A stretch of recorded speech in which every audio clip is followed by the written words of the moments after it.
Hey everyone, it is Noel Hartman here. I'm doing this video to go over everything that was on my conference call and just kind of read my notes that I did for the conference call for those that could not tune in. I did not record it for the purpose of October challenge. I wanted to give the opportunity of those who made it a priority to be able to get extra points for the competition. Okay, so with that being said, I'm just going to read basically my notes of it. Okay. There are only three reasons why people fail in this business. One, not working hard enough. Two, not doing right. And three, they quit. Success is 10% inspiration and 90% perspiration. If you aren't working enough hours, it's unrealistic for you to expect to reach your goal. If you're not if you are working hard enough yet you're not seeing um, your goal, then you're not doing something right. And I know this is hard to hear, and I know sometimes it makes me seem like I'm being negative, but I'm truly not. Because it's just obviously if the bolt is loose, then you need to fix it, okay? Um I don't know how to say it without being so upfront. A lot of people like to sugarcoat it and be like, "Oh, just keep doing it." But the truth is, if you're having a party of let's say 12 people and only uh, three people sign as loyal customers and you wrap eight of them, something is wrong, okay?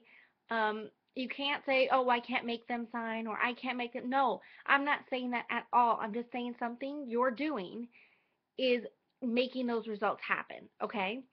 So, again, that's another reason why people fail in this business. They're not doing things right. And I'm not saying that everything you're doing is wrong. I'm just saying that something in maybe your delivery is off and wrong.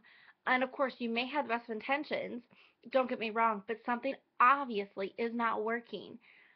Um, and it's time to find out, like I said, the faulty bolt and fix it. Um, Start by pinpointing where the problem is. Is it your parties? You have low turnout, or only 2 of 12 sign, and you're wrapping eight. Um, there's several common problems that I just want to touch base on, and sorry, I have like a tickle in my throat. I just want to touch base on. And is it your energy? Um, are you not meeting enough people? And if you are meeting enough people, do you have like are you struggling in getting those leads, or do you have the leads and you're struggling to find takers? Do some serious groundwork on your approach. Don't try someone else's approach. Like I have posted about Tina Warren several times. That is not to say, okay, do Tina Warren blitzing it down. No, it's just an example. It took me 6 months to get my way down, okay? No one is trying to get you to do something else, but you need to figure out kind of your comfort spot, okay? So you can take this and be extremely successful with it, okay? And you got to be what's right for you, like I said. Be prepared to ask yourself, though, if it's your enthusiasm or your energy. Do you come off desperate or pushy? Are you a good listener? Or if people do join your team and you're not going anywhere, look at the people you're recruiting. How you're training them, supporting them. You need to understand you cannot move forward in this business unless you understand where your fault is. You could be having party after party after party, and you're having so many guests, and all of them are walking away, okay? That is not going to make you successful. You understand? You need to see where the problem is. And I don't know why, but my internet's being weird. Sorry, guys. It's telling me I can't see myself now, so I apologize if I look retarded. I'm just gonna read off the screen now. So keep this in mind when you are analyzing where the problem is. Um, where, if it's training, if it's who you're recruiting, the type of people, if they're just half-assing it and they just want everything handed to them. But never blame others for your lack of progress, saying, oh, well, so-and-so said they would promote to Emerald by now, but they haven't. Okay, don't do that. There's two things I want you to take away from that statement. One, focus on yourself and what you can do without relying on anybody else. When you own the problem, you own the solution, okay? So take that into consideration when you're analyzing your progress and how fast it's going or where your problems are, okay? And you need to take responsibility because the truth is you're building your business in the real world, okay? You cannot control your environment. You can't control what happens around you. You can only control your actions and how you respond. And it's natural to feel frustrated with certain circumstances and when leads fall through or people don't perform the way they're supposed to or people just don't answer. That's the most annoying, okay? But the sooner you accept that it has happened and it will happen, it's the business you're in, the sooner you start focusing the energy on whatever it takes to get you back on track, okay? Another thing I want to talk about is being a leader. No matter if you have one DT or 1,000 DTs, you are a mentor and a leader. Even if you don't have any, you need to start being a leader. What I'm saying is, if you're new to the business, okay, it shouldn't stop you from becoming a mentor because when people want to join, they want to go with someone who knows what they're doing. And if you don't care about that, then they're not going to want to join you. They're going to join the person next door who has a team and knows what the heck they're doing, all right? So get yourself involved and educated on being a leader, being a mentor, and share your vision, experience, expectation, and guidelines, you name it, offering the honest support and feedback to everyone in your downline, sideline, upline, whatever. Empower them to do and reach their fullest potential. Your goal is to be confident leaders like you, okay? You want to pass on the skills and experience you taught them to their team. With that being said, not everyone is a leader.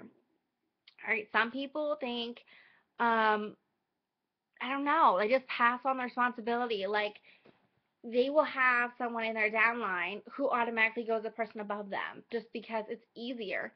Being a leader is time consuming, and balancing is key.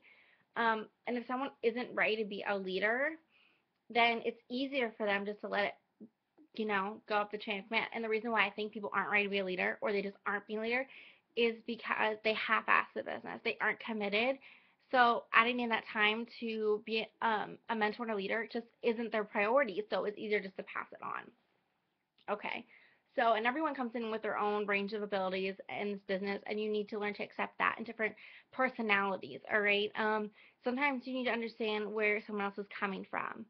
And if maybe you aren't teaching them the way they need to be taught because everyone learns differently as well. So that's just something I just wanted to throw in.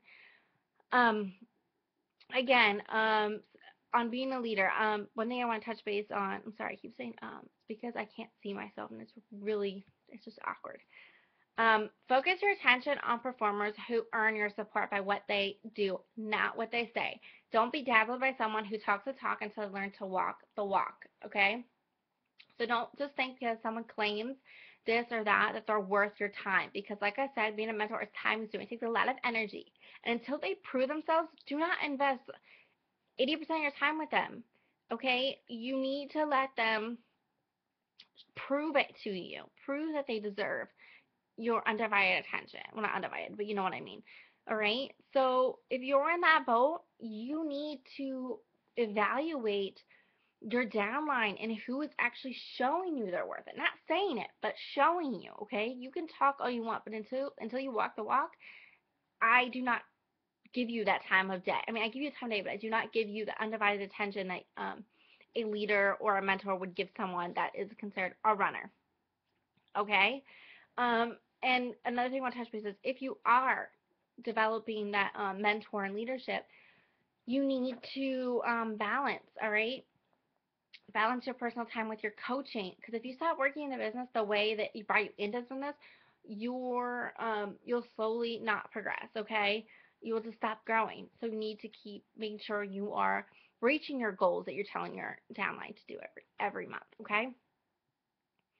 I talked about time management several times, and I'm not going to talk about it on here just because I've already talked about it so many times. Same with attitudes and excuses. But I do want to say that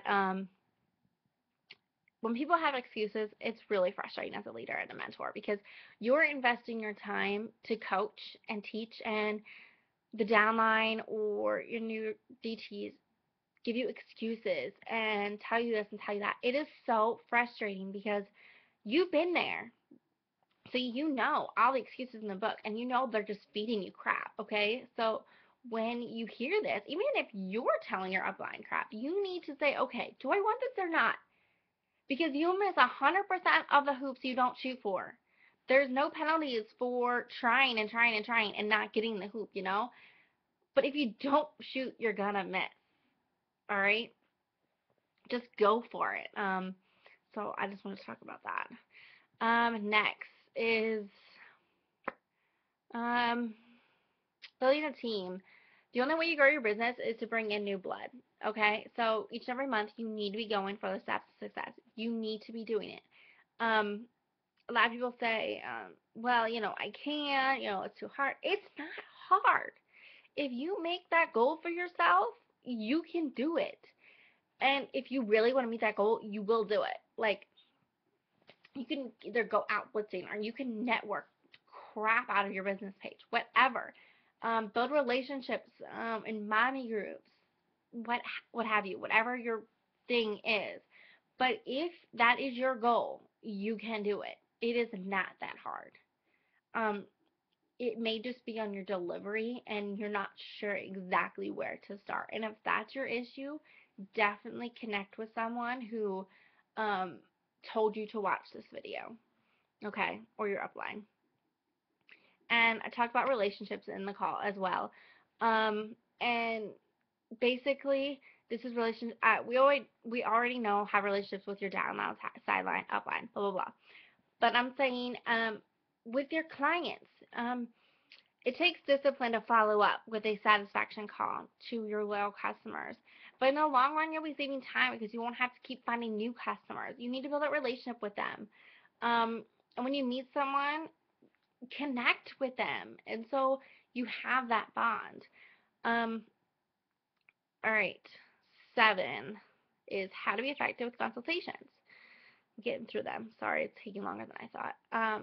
Like I stated, start and build a relationship with your client. It is not a one size fits all. Each client is unique, and by building that relationship, you're able to identify what you can do to better their life. Keep it focused on the client. Build a base of clients who use your products, and you'll guarantee yourself steady income. So look for lifetime customers, not just a quick sale.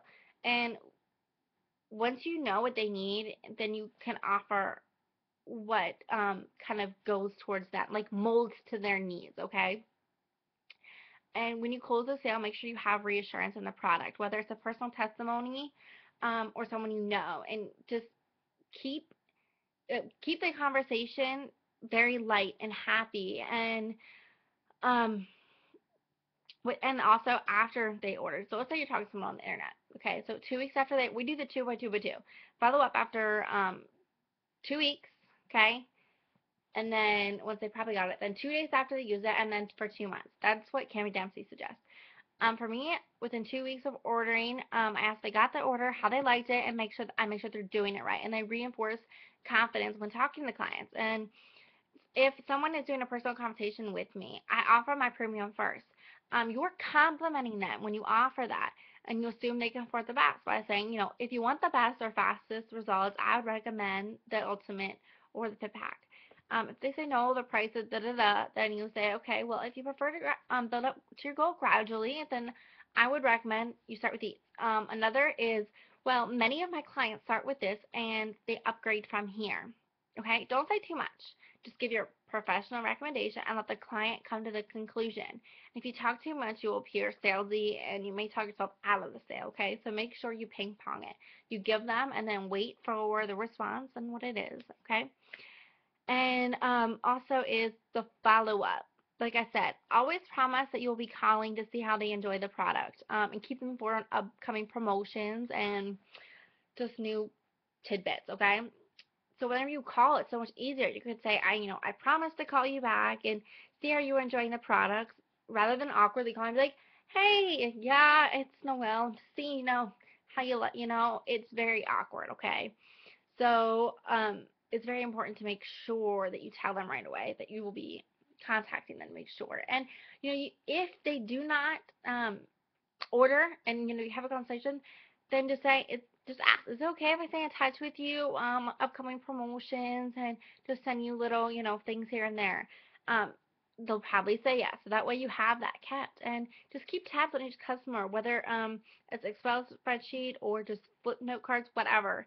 That way you can look at that before you call so that way you're familiar instead of like trying to rack your brain for it.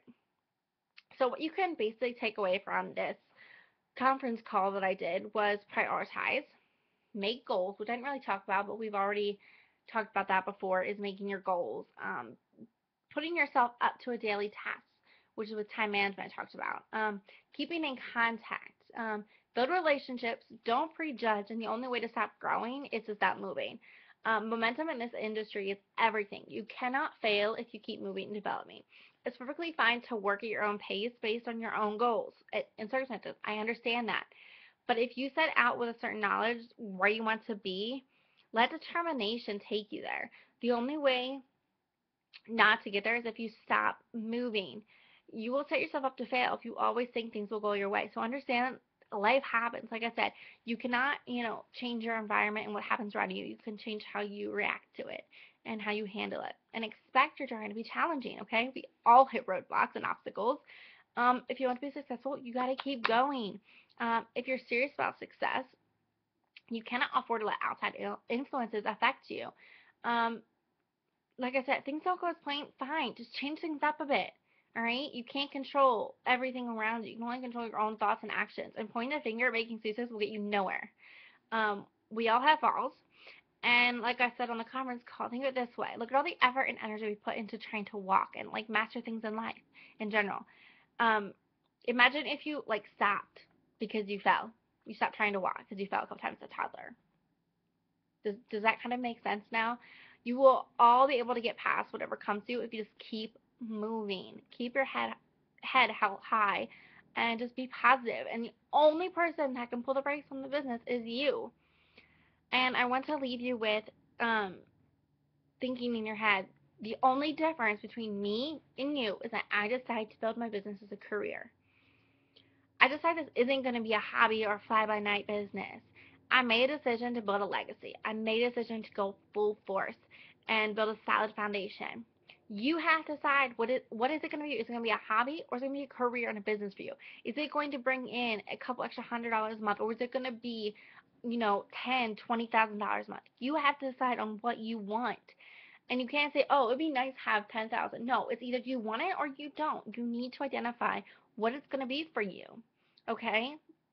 The decision is on you, all right? No one can decide it but you. And like I've said a couple times, I can lead a horse to the water, but I can't make it drink. It has to want to drink, all right? So I hope this has helped you guys, for those that were not on the call. And have a good